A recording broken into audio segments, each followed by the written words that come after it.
Most photographers believe income only happens when they're actively working, when they're printing photographs, teaching workshops, or standing behind a camera capturing the next image. But there's another side of photography that many photographers never explore. A photograph can generate income long after it's been taken. Sometimes years later, sometimes decades later. Not because the photographer's working, but because the photograph is working. And this idea changes how you think about photography entirely.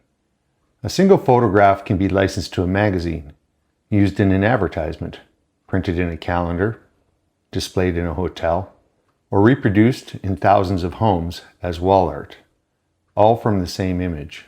This is the world of licensing. And once photographers understand this side of the industry, they start seeing their archive very differently. Your hard drive is not just a collection of photographs. It might actually be a library of assets. Assets that can continue working for years. Image licensing is simply permission. Someone wants to use your photograph. Instead of buying the photograph itself, they pay for the right to use it. Magazines do this constantly. Travel publications, tourism boards, advertising agencies, and book publishers. The important detail is this. The photographer keeps the copyright. The client only purchases the right to use the image in a specific way. That usage might be limited to one magazine issue, or one advertising campaign, or one publication. But the photograph itself still belongs to you, which means it could potentially be licensed again later. Here are 3 practical things to understand about licensing. First, always clarify the usage. Editorial use in a magazine is very different than commercial use in an advertisement. Commercial usage often commands higher fees.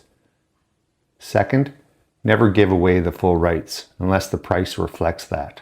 Licensing works best when the photographer retains ownership.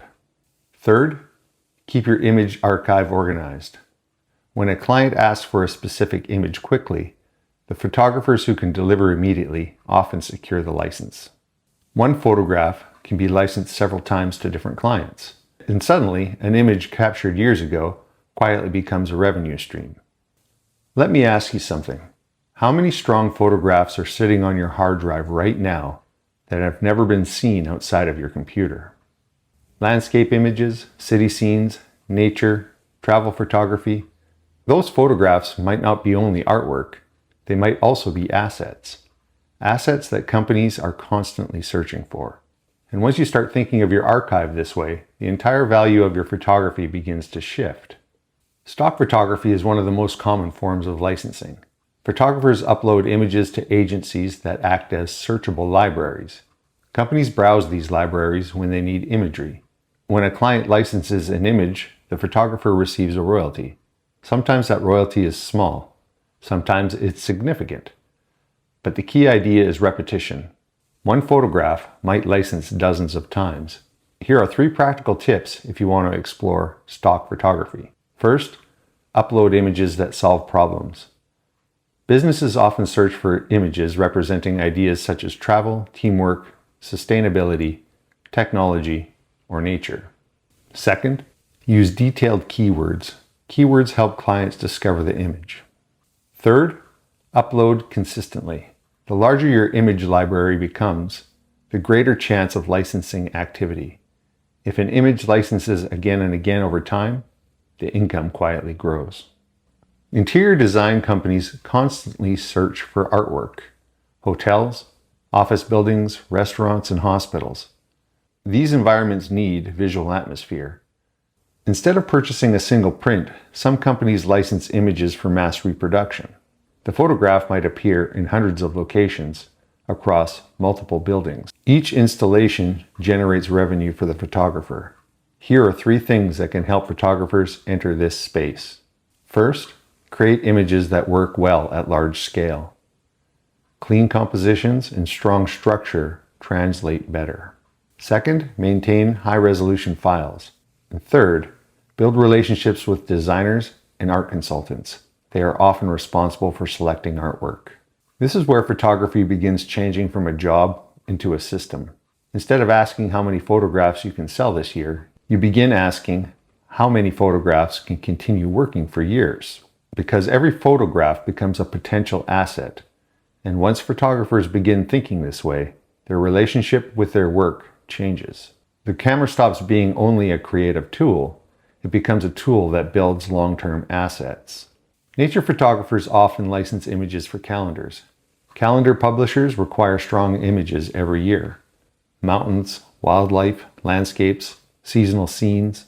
These images need to be visually strong, simple, and immediately recognizable. For photographers who regularly produce strong imagery, this becomes a recurring opportunity. A photograph captured once may appear in calendars for years. Corporations frequently purchase artwork for their spaces. Hotels, corporate offices, medical facilities, restaurants. Large framed prints help shape that atmosphere of the building. For photographers, this can mean selling artwork at a much larger scale. And once a photographer begins working with corporate clients, additional installations often follow. Another layer of photography income comes through partnerships with brands. Camera companies, tripod manufacturers, editing software developers, travel brands. These companies work with photographers who have credibility within the community. Sometimes this means affiliate partnerships, sometimes sponsored collaborations. Sometimes photographers are hired to produce demonstrating products. For photographers who build an audience through teaching or YouTube, these partnerships can become an important part of the overall ecosystem.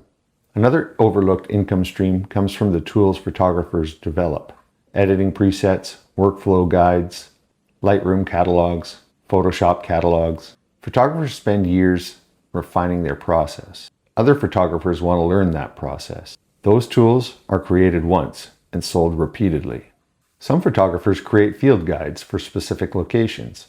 For example, the best sunrise locations in a national park, photographing rice fields in Vietnam, or hidden viewpoints in the Okanagan. These guides explain where to stand, when the light is best, what lens works best, what time of year creates the most dramatic conditions. For traveling photographers, these guides become incredibly valuable. They turn local knowledge into a digital product that can be sold repeatedly. When photographers begin seeing their work this way, something important becomes visible. Photography income is not just one thing, it's layers: prints, education, licensing. Each layer supports the others. A photograph becomes a print, the process becomes a workshop, the image becomes a license, the experience becomes a course. Suddenly, photography becomes much more than a hobby. It becomes a financial ecosystem. This series began with a simple idea. Most photographers believe there are only a few ways to earn income: prints, maybe workshops. But the reality is far broader. Photography can generate revenue through artwork, through education, and through licensing. When these layers begin working together, something remarkable happens. Photography becomes a portable skill, a skill capable of supporting a life built around seeing the world. If you want to follow along with this journey, like the video and subscribe to the channel. I'll be documenting the real process, step by deliberate step. The light doesn't wait, and neither should we.